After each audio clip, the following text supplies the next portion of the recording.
This wrench was part of my July 2021 Jacktown Engine Show flea market haul.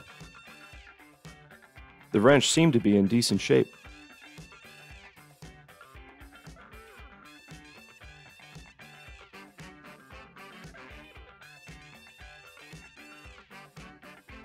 In order to disassemble the wrench, I had to first knock out this pin.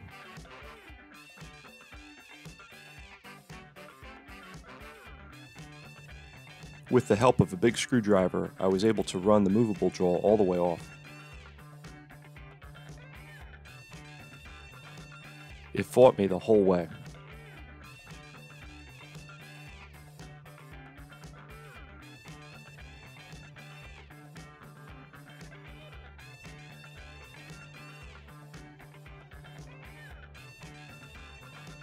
The I-beam construction and slotted movable jaw reminded me of another wrench I worked on recently.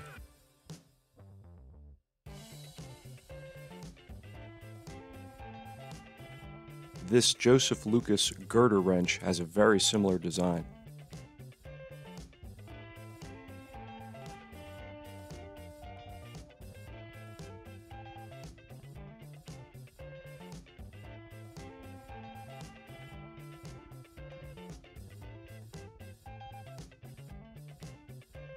The girder wrench was patented in Great Britain in 1898. The Trimont design was awarded both US and British patents in 1904. Now, I know nothing about how British patent law worked in the early 1900s, and I'm not suggesting Trimont copied the girder wrench design, but if I worked in the British Patent Office in 1904, I would have definitely had some questions for the folks at Trimont. By 1912, Trimont had replaced the design with the more familiar Trimo monkey wrench.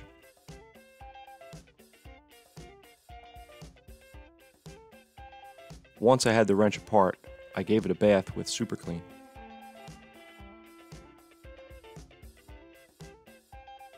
It was dirtier than it looked.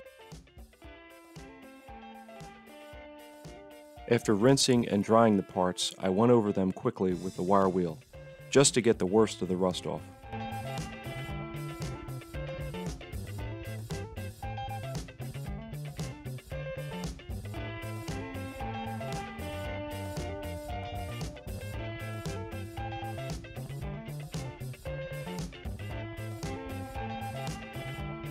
These parts were headed for a soak in evaporust. I like to remove the easy-to-reach rust to save on the magic juice.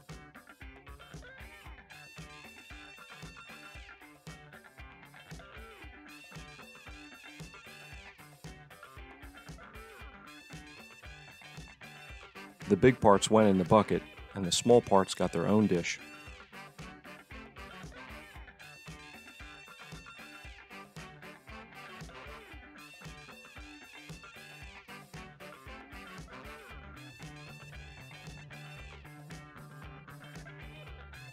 Here's the parts after a 24-hour soak in evaporust.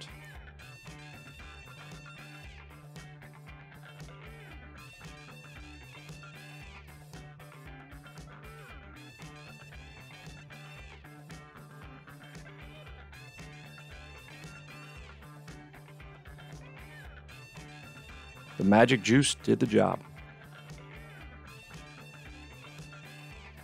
My goals for this wrench were to address the damage on the I-beam, clean up the worst of the mushrooming on the lower jaw, and tune it up so it would run smoothly.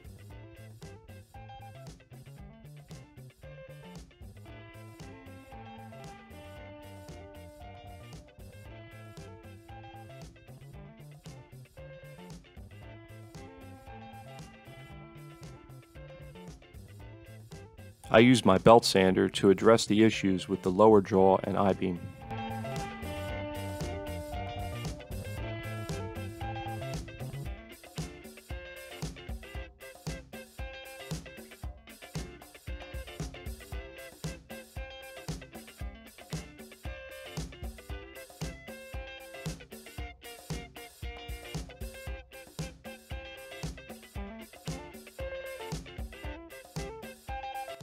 I used small diamond files to smooth the hard-to-reach areas.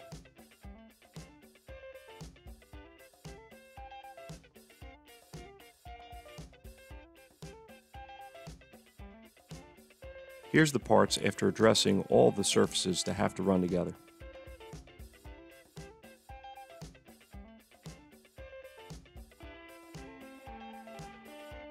Now the parts ran together without binding. Check out how smoothly it ran even without lube.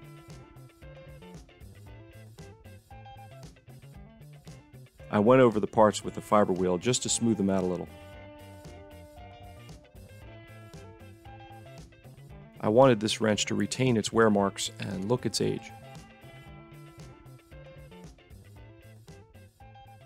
I reassembled the wrench with some light grease because a lot of surfaces are in contact with this design. The design makes the wrench very precise, but also fragile.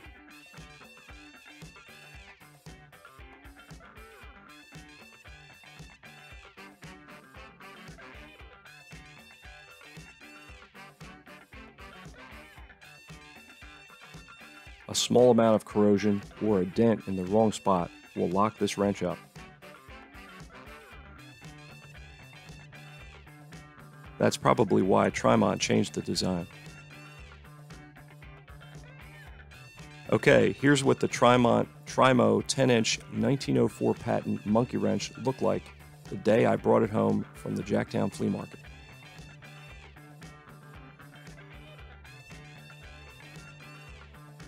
And here it is cleaned up.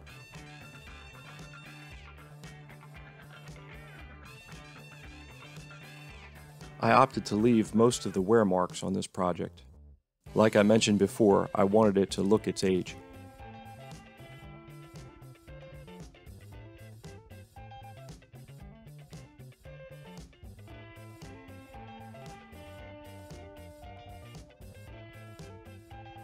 The wrench operates very smoothly now.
I think my Lucas girder wrench could be its little brother.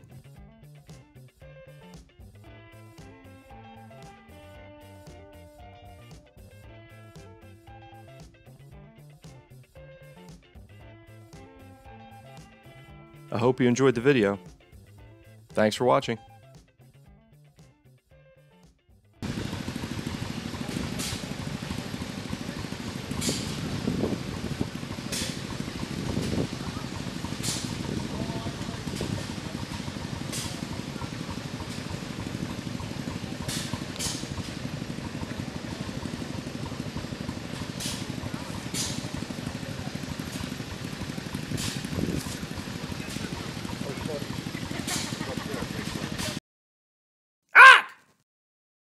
I know, Chuck. We didn't get to flitz anything. Can I make it up to you with a ride in a monster truck Batmobile? Ah!